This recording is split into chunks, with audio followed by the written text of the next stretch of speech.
අපේ වියත් මළුල්ල දැන් තම පැහැදිලිවම කිව්වා මේ සම්පෝෂිත භාවයේ තියෙන ශක්තිමත් භාවය අතීතයේ ඉඳලම ඇත්ත.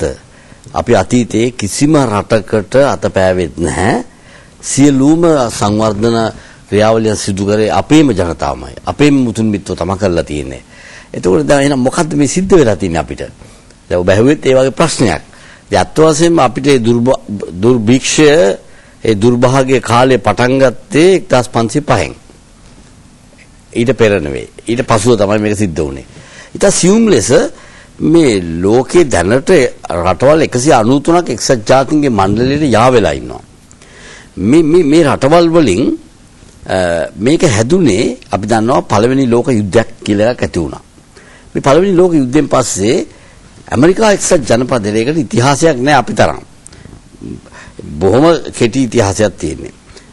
ඒකටත් ගියේ අර අයර්ලන්තයෙන් එහෙම නැත්නම් මහා බ්‍රිතාන්‍යයෙන් ගිය මිනිස්සු තමයි ඔය ඒකේ හිටපු අය පැත්තක දාලා සටන් කරලා ඒක ඒ රටේ ස්ථාපිත වුණේ.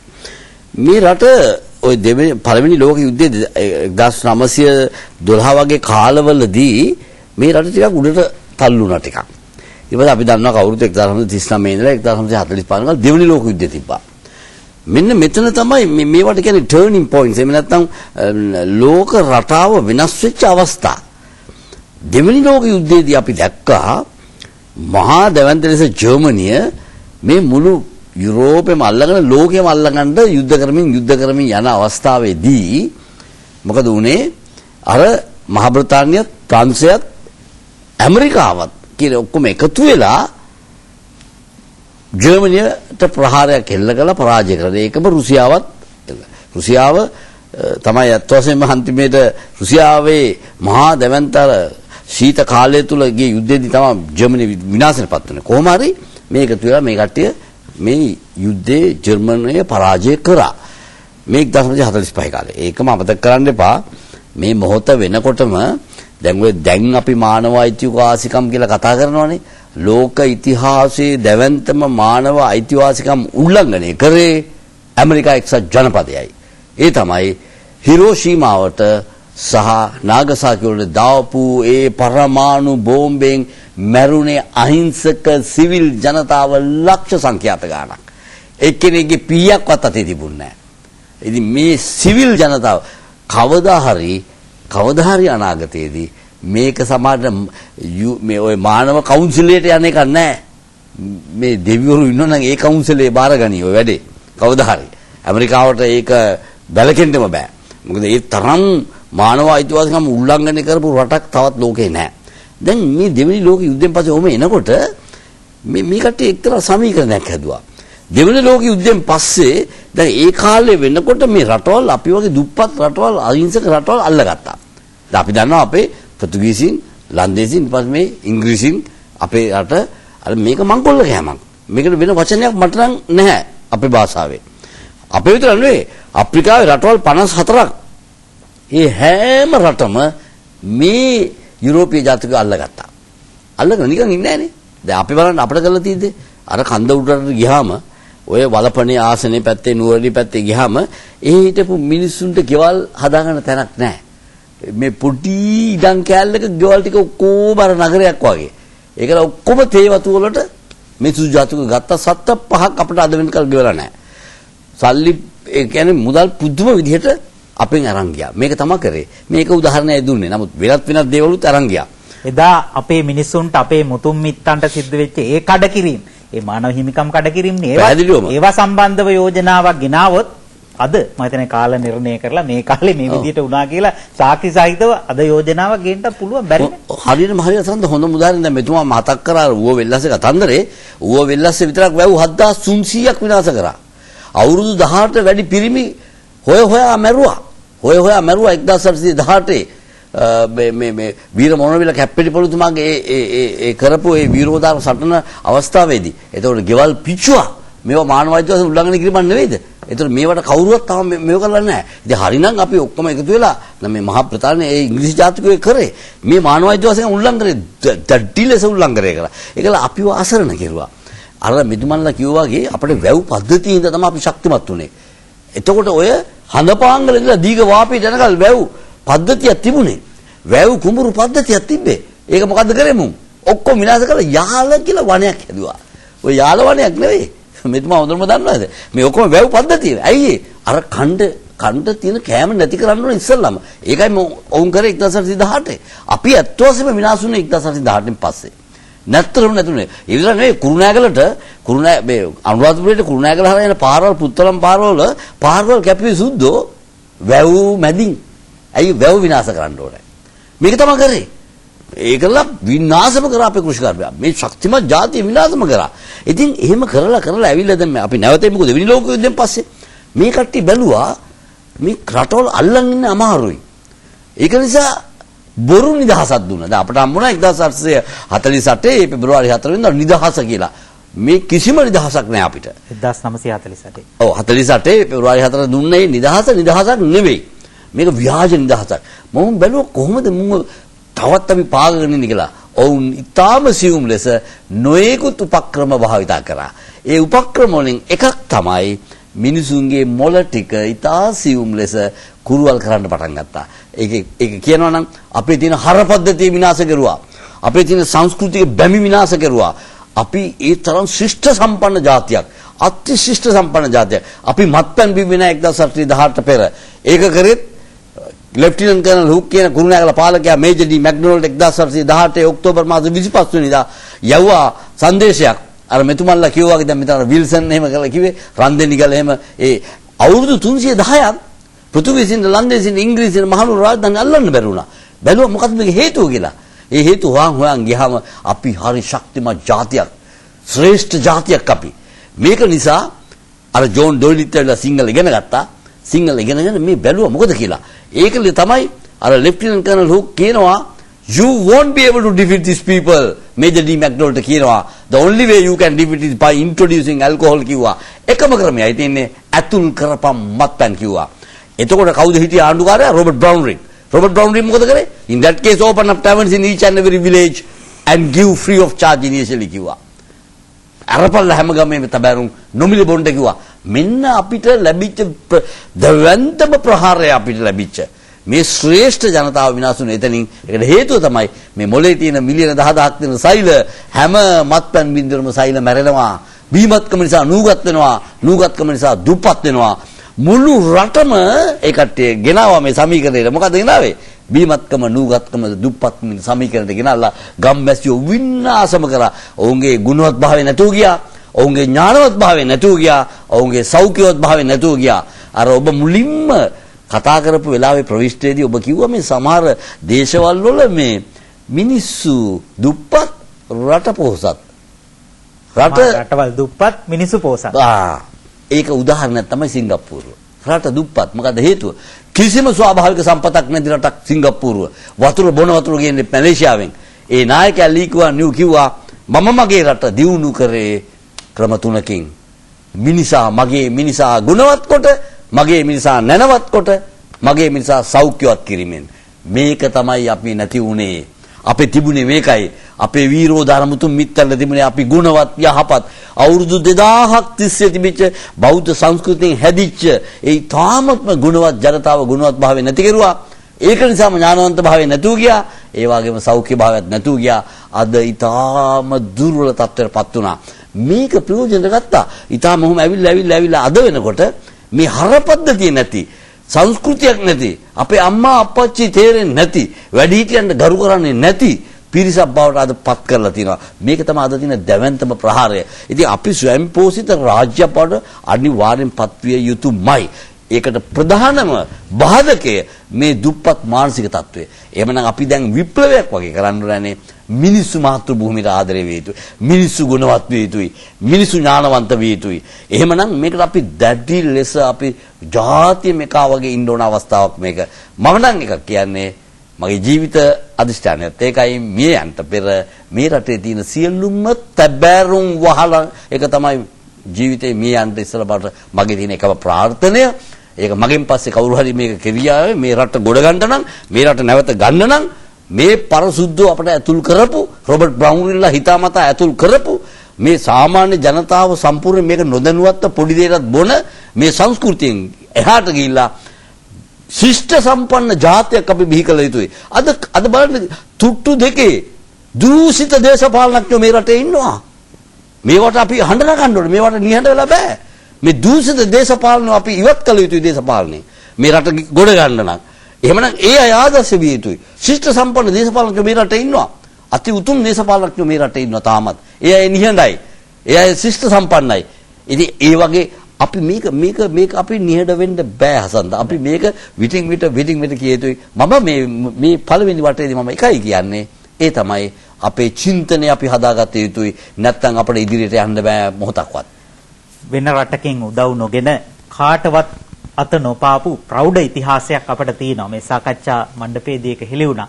නමුත් මේ ප්‍රෞಢ ඉතිහාසයේ පිළිබඳව උදම් මනමින් ජීවත් වෙමින් වර්තමානයේ ජීවත් වෙමින් අපට අනාගතයට මුහුණ දෙන්න පුළුවන්ද? මේ ප්‍රෞಢ ඉතිහාසයෙන් විතරක් අපට යැපෙන්න පුළුවන්ද? අපට අනාගතය ගැනත් කතා කරන්න සිද්ධ වෙනවා. මෙතන අද අනිවාර්යයෙන්ම මේ අනාගතේ කාටවත් අත නොපා ජීවත් වෙන අනාගතයක් ගැනත් අපි දොරමඩලාවෙන් කතා කරන්න ඕනේ. විජිතා වික්‍රම මහත්තයා. සන්ත මහත්මයා විද්වත් සභාවෙන් අවසරයි. දැන් සාකච්ඡාව ස්වයං පෝෂණය ඒ වගේම අත නොපාන රට. මගේ පැවරීම තියෙන කවියට නිසා මේ අදහස මම කවි කීපයෙන් එකතු කරනවා. ඒකට තේමාව වශයෙන් මම ගන්නේ බුදුහාමුදුරුවෝ කියන අත්තානමේව පටමන් පතිරූපේ නිවේශය කියලා. Taman පළමුව නිර්මාණය කරන ඔබතුමා කිව්වා වගේ නිවහල් නිදහස් චින්තනයක් අපිට ඇති වුණොත් තමයි මෙන්න මේ සංකල්ප අපිට කවියෙන් උනත් සමාජගත කරන්න පුළුවන්කම ලැබෙන්නේ.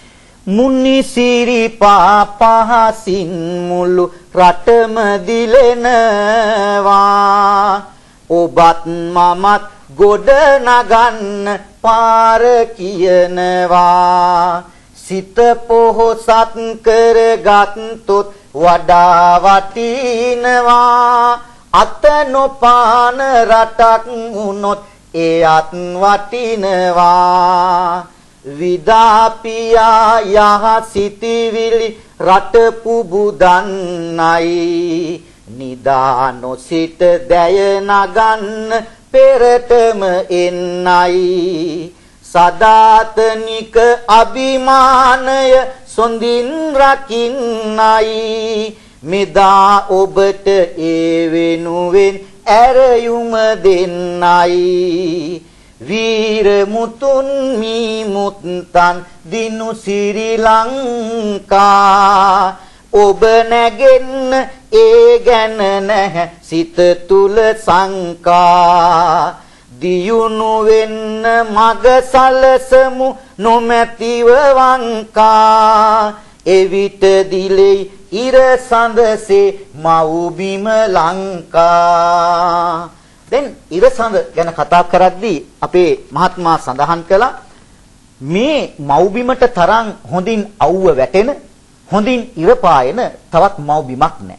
මේ වී ඇටය රත් වෙන්නේ වී ඇටය පෝෂණය වෙන්නේ රන්වන් වී කරලක් බවට පත්වන්නේ මේ ඉරහඳ නිසා.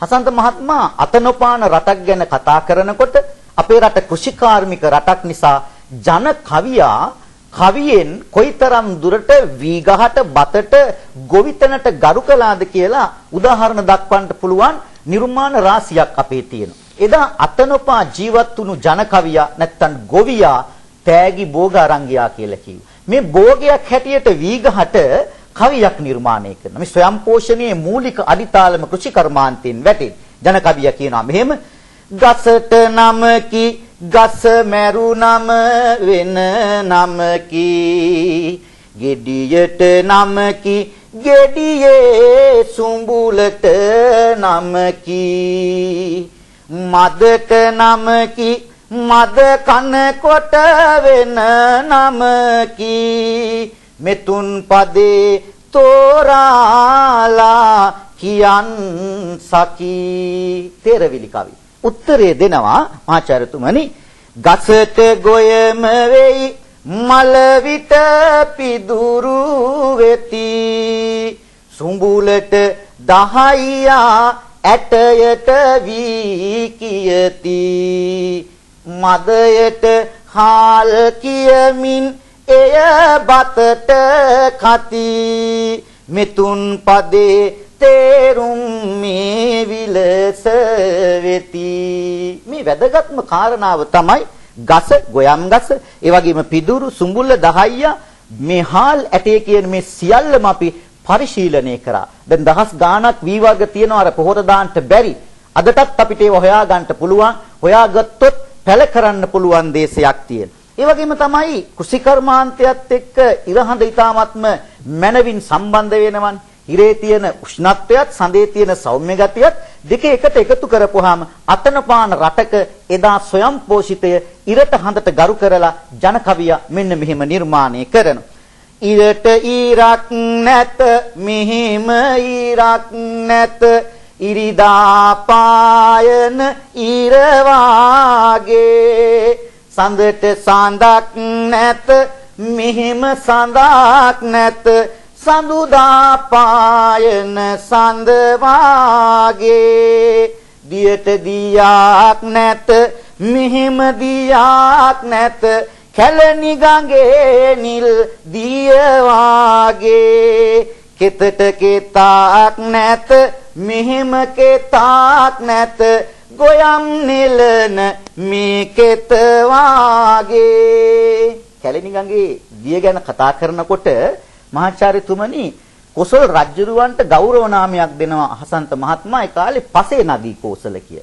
ගංගා යමුනා අචිරවතී සරබු මහී කියන ගංගාවන් වල ගංගා පහක අයිතිකාරයෙක් නිසා තමයි එතුමාට ඒ නම ලබා දෙන්නේ. ඒ විතරක්ද? දැන් අපිට ගත්තොත් එහෙම අපෙත් ගංගා තියෙනවා. ගංගා තියනවා විතරක් නෙවෙයි මේ රට ස්වයං පෝෂණය කරන් මේ ගංගාවල ජලය අපතේ ගලා යන්නේ නැතුව අපිට හරවන්න පුළුවන් නම් බලන්න මේ ගංගාවල තියෙන වටිනාකම අපේ පී.බී. අල්විස් පෙරේරා වැනි අපේ කොළඹ යුගයේ කවියන් විවිධ අවස්ථාවල නිර්මාණය කරලා තියෙනවා. ඔබට මතකයි පුංචි කාලේ අපි කටපාඩම් කරපු කවි.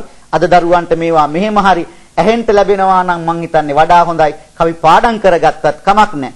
මහා වැලි කැලණි කළු වලවේ යන ගංගා සමනල කන්ද මුදුනේ සිට පැන නැංගා බැවුම් තනිතලා හෙල් අතරින් රිංගා මේවා ගලයි මිනි කැට දිය යට හංගා අපිට කන්ට බොන්ට පිටරටට අතපාන්ට අවශ්‍ය නැහැ. දැන් හැමෝම කිව්වා වගේ ඕනම දෙයක් අපේ රටේ තියෙනවා. හැබැයි පුදුමේ මහත අපි අපේ දේශීය දේ නෙවෙයි අගය කරා. අපේ දේශීය දේ නෙවෙයි අපි පරිභෝජනය කරා. ඕනතරම් පිරිසිදු පළතුරු තියෙන. ඕනතරම් වටිනා ගුණදායක පළතුරු තියෙන. මේ බලන්න අපේ රටේ වැවෙන පළතුරු ගැන කොළඹ යුගයේ කවින් සටහන් තබනවා මෙන්න මේ විදිහට. අඹ දඹ පෙර වැලවරකා අන්නාසි රම්බුටන් දිවුල් බෙලි මොරතුරු අගරාසි පල්ලතුරු ඉදී සුවඳින් එම රස පැසි ගෙන දෙන්නේය මගේ ලක්මව වෙත ආසි ආශිර්වාද කරන්නට පුළුවන් භවභෝග පළතුරු තියෙන රටක අතනපා ජීවත් වෙන්න කියන හැඟීම ජන කවිය පැහැදිලිවම කිව්වා මේ හැම දෙයක්ම තියෙන පින්බර රටක ස්වයං පෝෂණය ඇත්තටම ඇති කරගන්න පුළුවන් හසන්ත මහත්තයා. අපි අද ඇවිත් තියෙන ගමනේ හැටියට අපට ආපහු හැරෙන්න පුළුවන්ද? පැරණි ස්වයං පෝෂණ සංකල්පය කරා අපට යන්න පුළුවන්ද? එහෙම ගිහිල්ලා අපට අනාගතයට මුහුණ දෙන්න පුළුවන්ද? මේක සැකයක් තියෙනවා. විශේෂයෙන් වර්තමාන පරම්පරාවට අනාගතය පිළිබඳ සැකයක් තියෙනවා. අපි අතීතයට යනවද අනාගතයට යනවද? අනාගතයට යනවා නම් සුන්දර දිදුලන බටහිර ලෝකයේ බටහිර ආකල්ප, පහසුකම්, නවීන විද්‍යාව, තාක්ෂණය මේ ආදී දෙයින් අපේ ඉස්සරහා දිදුලන ලෝකයක් අපට මැවිලා පෙන්නනවා. අපි අතීතයේ දිහා බලපුවාම කුඹුර තියෙනවා, කෙත තියෙනවා, ගොයන් තියෙනවා, වී තියෙනවා. මේ ටික දිහා හැරිලා බලපුවාම කෙනෙකුට විශේෂයෙන් තරුණ පරම්පරාවට පොඩි සැකයක් ඇති වෙනවා. අපි හැරෙන්නේ කොහාටද කියලා. රටක් හැටියට ගැති නොවි අනාගතයට යන්න නම් අපි මොනවද කරන්න ඕනේ? ආපහු ටික ටික හැරෙනවද නැත්නම් කෙලින්ම ඉස්සරහට යනවද? මේක අපි අද කතා කරමු දොරමඩලාවෙන්. මට අවසර දෙන්න පාලක මැදිරියට යන්න අනුග්‍රහක බවතුන්ගේ පණිවිඩ කීපයක් සඳහා.